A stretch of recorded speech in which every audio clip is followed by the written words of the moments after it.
నేటి ఆధునిక కాలంలో మానవుడు సాంకేతిక పరిజ్ఞానంతో ప్రపంచాన్ని తన గుప్పిట్లోకి తెచ్చుకున్నప్పటికీ సొంత ఆరోగ్యం విషయంలో మాత్రం తీవ్రమైన పతనాన్ని చవిచూస్తున్నాడు.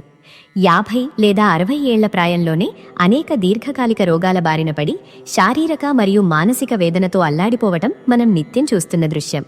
అయితే 150 ఏళ్ల వయస్సులో కూడా ఒక వ్యక్తి అత్యంత చైతన్యవంతంగా ఆరోగ్యంగా ఉండటం సాధ్యమేనా అంటే దానికి ప్రధాన కారణం శ్వాసపై సంపూర్ణ నియంత్రణ కలిగి ఉండటమేనని ఆధ్యాత్మికవేత్తలు ఘంటాపథంగా చెబుతున్నారు. మన నాసికా రంధ్రాల ద్వారా ప్రవహించే శ్వాస కేవలం గాలి పీల్చుకోవడం మాత్రమే కాదు, అది సూర్యనాడి మరియు చంద్రనాడీల మధ్య జరిగే ఒక నిరంతర శక్తి ప్రవాహం.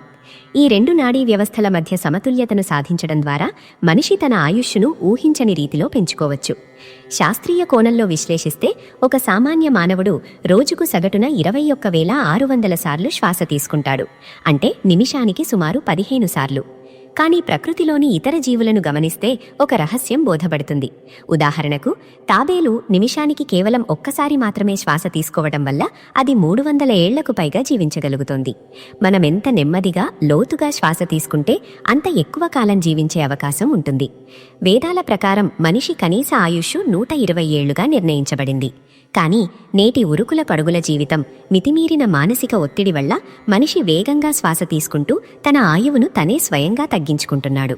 దీనికి తోడు బ్రహ్మముహూర్తంలో నిద్రలేవకపోవటం, సాత్విక ఆహారాన్ని విస్మరించి జంక్ ఫుడ్ సంస్కృతికి అలవాటు పడటం వల్ల సమాజం అనారోగ్యాల నిలయంగా మారుతోంది. ఈ స్థితి నుండి బయటపడి ఆధ్యాత్మిక ఆరోగ్యం సిద్ధించాలంటే క్రియాయోగం మరియు ధ్యానం అత్యంత అవసరమని యోగులు ప్రబోధిస్తున్నారు. ఈ కలియుగంలో మానవాళిని ఆధ్యాత్మికంగా ఉద్ధరించడానికి వచ్చిన ఒక గొప్ప మహనీయుడు బ్రహ్మర్షి పితామహ పత్రిజీ. ఆయన ప్రాచీన కాలం నాటి అత్యంత కఠినమైన, క్లిష్టమైన ధ్యాన ప్రక్రియలను సామాన్యులకు సైతం అర్థమయ్యేలా సరళతరం చేశారు. కేవలం శ్వాస మీద ధ్యాస అనే అద్భుతమైన సూత్రాన్ని ప్రపంచానికి అందించి ధ్యాన విప్లవాన్ని సృష్టించారు.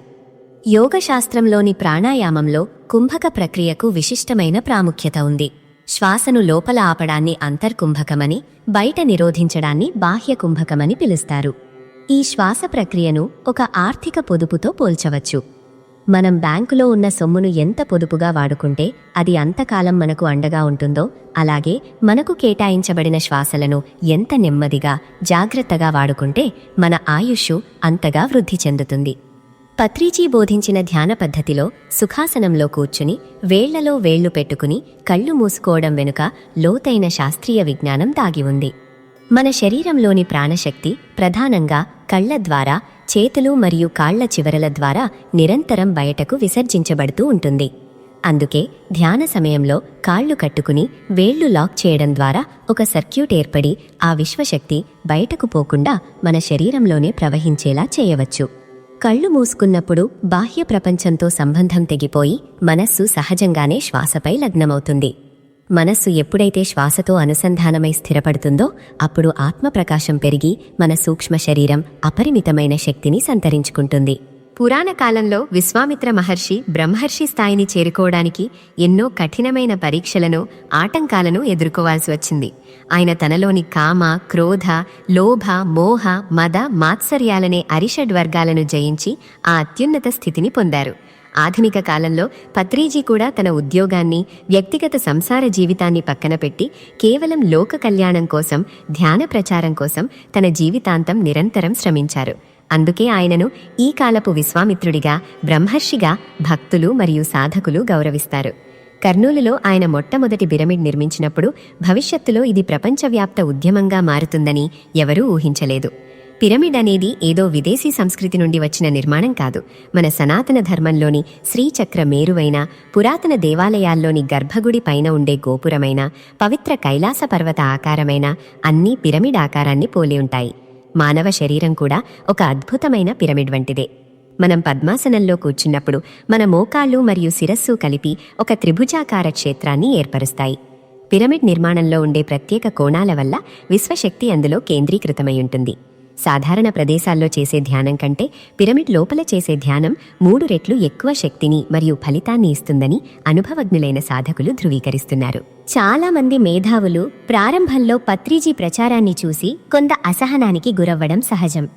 దేశంలో ఇన్ని దేవాలయాలు, దేవుళ్ళు, సాంప్రదాయాలు ఉండగా కొత్తగా ఈ పిరమిడ్ ధ్యానం ఏమిటనే సందేహాలు తలెత్తవచ్చు.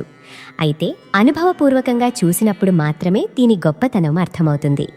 ఒకానొక సందర్భంలో పత్రిజీని కలిసి ఆగ్రహం వ్యక్తం చేసిన వారు సైతం ఆయన సూచన మేరకు కేవలం అరగంట పాటు పిరమిడ్ లోపల కూర్చున్నప్పుడు కలిగే అనుభూతి వర్ణనాతీతం.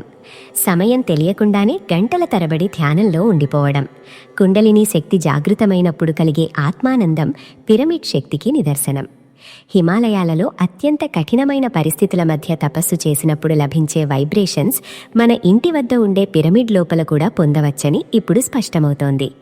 హిమాలయాలు కేవలం మంచుకొండలు మాత్రమే కాదు, అవి ఆత్మ పరమాత్మలో లీనమయ్యే మహిమాన్విత ప్రదేశాలు. యుగయుగాలుగా ఎందరో మహర్షులు అక్కడ చేసిన తీవ్ర తపస్సు వల్ల ఏర్పడిన దివ్య తరంగాలు నేటికీ సాధకులకు అండగా ఉండి మార్గనిర్దేశం చేస్తున్నాయి. హిమాలయ సాధనలో ఆహార నియమం అనేది కేవలం శరీరాన్ని నియంత్రించడం కోసం మాత్రమే కాదు, అది మనస్సును అదుపులో ఉంచుకోవడానికి ఒక ప్రాథమిక మెట్టు. పౌర్ణమి నాడు 15 ముద్దల ఆహారం తీసుకుని ప్రతిరోజు ఒక్కో ముద్దను తగ్గించుకుంటూ అమావాస్య నాటికి పూర్తి ఉపవాసం ఉండటం ద్వారా జఠరాగ్నిని మన అదుపులోకి తెచ్చుకోవచ్చు. ఇది ఆకలిపై విజయం సాధించడానికి దారితీస్తుంది. అత్యంత కఠినమైన పరిస్థితుల్లో ఆహారం లభ్యం కానప్పుడు కేవలం గాలిని మాత్రమే ఆహారంగా స్వీకరించి జీవించే వాయుభక్షణ విద్యను యోగులు అభ్యసిస్తారు. మనిషి తన నాలుకను అంటే రుచిని మరియు మాటను అదుపులో ఉంచుకుంటే ఆధ్యాత్మిక సాధనలో వేగంగా ముందుకు వెళ్ళగలడు. మనం ఎంత తక్కువ మాట్లాడితే అంత శక్తి మనలో నిక్షిప్తమై ఉంటుంది. ఆధ్యాత్మిక మార్గంలో గురువు ప్రాముఖ్యత వెలకట్టలేనిది. కేవలం పుస్తకాలు చదవడం వల్ల పాండిత్యం రావచ్చు, కానీ జ్ఞానం సిద్ధించదు. గురువు మార్గదర్శకత్వంలో నిరంతర సాధన చేస్తేనే సత్యం బోధపడుతుంది. పత్రిజీ తన అనుచరులను మాస్టర్స్ అని పిలిచినా ఆయనే స్వయంగా ఒక గొప్ప గురువుగా ఉండి ఈ ధ్యాన జగత్తును సృష్టించి కోట్లాది మందికి మార్గం చూపారు. దేశాటన చేసే సన్యాసులకు భాషా పరిజ్ఞానం ఎంతో అవసరం. తెలుగు, తమిళం, కన్నడ, మలయాళం వంటి అనేక భాషలను నేర్చుకోవటం ద్వారా ప్రజలకు వారి మాతృభాషలో ధ్యాన సందేశాన్ని అందించడం సులభమవుతుంది. ఈ ఆధ్యాత్మిక ప్రయాణంలో ఎందరో ఆస్ట్రల్ మాస్టర్స్ అంటే సూక్ష్మ శరీరధారులు పరిచయమవుతుంటారు. మన విశ్వంలోని ధ్రువమండలం నుండి సప్తర్షి మండలానికి, అక్కడి నుండి హిమాలయాల్లోని మహావతార్ బాబాజీ వంటి సిద్ధులకు విశ్వ సందేశాలు అందుతుంటాయి. లోక కళ్యాణం కోసం ఎవరిని ఎంపిక చేసుకోవాలి, ఏ ఏ ప్రణాళికలు అమలు చేయాలి అనేది ఆ సూక్ష్మలోకాల్లోనే నిర్ణయించబడుతుంది. అటువంటి ఉన్నత ప్రణాళికలో భాగంగానే పత్రిజీ ఈ భూమిపై ధ్యాన ప్రచారానికి ఎంపిక చేయబడ్డారు. మహాత్మా గాంధీ వంటి మహనీయులు కూడా నేటికీ సూక్ష్మలోకంలో మాస్టర్స్గా ఉండి మానవాళికి ప్రేరణను అందిస్తుంటారు. కేవలం ధ్యానం చేయడమే కాకుండా శాకాహారిగా జీవించడం అనేది ఆధ్యాత్మిక ప్రగతికి అత్యంత ముఖ్యం. జీవహింస వల్ల కలిగే నెగటివ్ ఎనర్జీ సమాజంపై తీవ్ర ప్రభావం చూపుతుంది. జంతువులను చంపి తినడం వల్ల వాటి భయం, ఆవేదన మన శరీరంలోకి ప్రవేశించి వ్యాధులకు కారణమవుతాయి. అందుకే అహింసా మార్గంలో నడుస్తూ ధ్యానం ద్వారా ఆత్మను ఉద్ధరించుకోవాలి. పిరమిడ్ ఒక కాస్మిక్ ఎనర్జీ రిసీవర్ లాగా పనిచేస్తూ విశ్వశక్తిని మన సహస్రార చక్రం ద్వారా లోపలికి పంపిస్తుంది. పత్రిజీ చెప్పినట్లుగా సంసారంలో ఉంటూనే జ్ఞానాన్ని పొందడం సాధ్యమే. అందరూ అడవులకు వెళ్లి సన్యాసులు కావాల్సిన పని లేదు. తమ సామాజిక బాధ్యతలను నెరవేరుస్తూనే రోజుకు కొంత సమయం శ్వాసపై ధ్యాస పెడితే చాలు. మహావతార్ బాబాజీ అందించిన క్రియాయోగ మార్గంలోని ఖేచరీ ముద్ర వంటి క్లిష్ట ప్రక్రియలు శరీరానికి అమరత్వాన్నిస్తాయి. కానీ సామాన్యుల కోసం పత్రిజీ అందించిన ఆనాపానసతి ధ్యానం అదే గమ్యాన్ని చేరుస్తుంది. నిరంతరం ధ్యానంలో ఉండే సాధకుడి ముఖంలో ఒక దివ్యమైన కాంతి కనిపిస్తుంది. అతనిలో అరిషడ్ వర్గాలు నశిస్తాయి. అప్పుడే అతను ఒక నిజమైన మాస్టర్గా మారుతాడు. ఇనుము అయస్కాంతం పక్కన ఉంటే దానికి కూడా అయస్కాంత శక్తి వచ్చినట్లే. ఒక గురువు లేదా మాస్టర్ సాంగత్యంలో ఉండటం వల్ల మనలోని చైతన్యం మేల్కొంటుంది. ప్రతి ఒక్కరూ తమ లోపల ఉన్న దైవత్వాన్ని గుర్తించాలి. తత్వమసి అంటే అది నీవే అని అర్థం. ఈ సత్యాన్ని అనుభవపూర్వకంగా తెలుసుకోవడమే ధ్యానం యొక్క అంతిమ లక్ష్యం. పిరమిడ్ లోపల కూర్చున్నప్పుడు కాలం మరియు ప్రదేశం, టైమ్ అండ్ స్పేస్ అనే పరిధులు మాయమైపోతాయి. మన సూక్ష్మ శరీరం భౌతిక శరీరం నుండి విడిబడి ఉన్నత లోకాలను దర్శించినప్పుడు మరణం పట్ల ఉన్న భయం తొలగిపోతుంది. జీవితం పట్ల ఒక స్పష్టమైన అవగాహన ఏర్పడుతుంది. పత్రిజీ నాటిన ఈ ధ్యాన విత్తనం ఇప్పుడు మహావృక్షమై ప్రపంచమంతా విస్తరిస్తోంది. ప్రతి ఇంటిని ఒక ధ్యాన మందిరంగా, ప్రతి గ్రామాన్ని ఒక పిరమిడ్ కేంద్రంగా మార్చడమే మనందరి లక్ష్యం కావాలి. అప్పుడే ఈ భూమి శాంతియుతమైన స్వర్గధామం అవుతుంది. నిరంతరం మీ శ్వాసను గమనిస్తూ ఉండండి. ఆ శ్వాసయే మిమ్మల్ని పరమాత్మ వైపు నడిపించే ఏకైక మార్గం.